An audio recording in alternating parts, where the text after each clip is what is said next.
ప్రపంచంలో పెద్దన్న పాత్ర పోషించే దేశం భారతదేశం.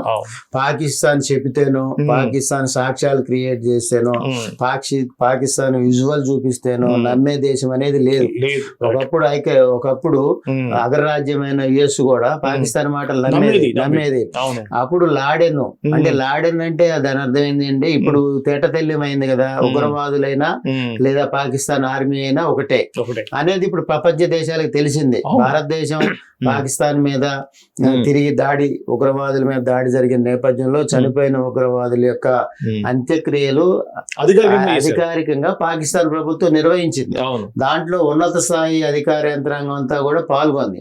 ఇటువంటి సందర్భాన్ని ఇప్పుడు ప్రపంచ దేశాలన్నీ చూసి పాకిస్తాన్ యొక్క వైఖరితో విస్తుపోయాయి.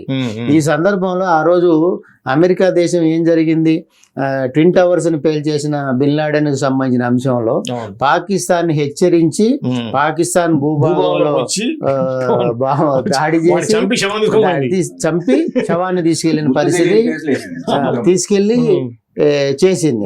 మరి అదే పరిస్థితి ఇప్పుడు కూడా ఏదైతే మన పహల్గాం దాడి తర్వాత భారత ప్రధాని నరేంద్ర మోడీ గారు దాని మీద ఒక ప్రకటన చేశారు.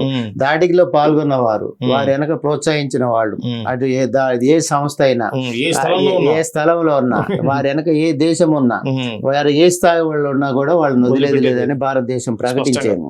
ఇప్పుడు ఒకవేళ పాకిస్తాన్ కి చైనా మద్దతు తెలుపుతుంది, చైనా బహిరంగంగా వస్తే చైనాతో కూడా భారతదేశం యుద్ధం చేస్తే తప్పనిసరిగా. ఇప్పుడు బలూచిస్తాన్ ఉంది, బలూచిస్తాన్ గానీ ఇతర దేశాలు గానీ 4-5 దేశాలతో పాకిస్తాన్ కి అంతర్గత యుద్ధం ఉంది, వైరం ఉంది. సో ఇప్పుడు వాళ్ళు ఎప్పుడైతే భారత్ తో యుద్ధం కొనసాగుతుందో వాళ్ళు పాకిస్తాన్ భూభాగంలోకి వెళ్ళిపోయారు వాళ్ళు.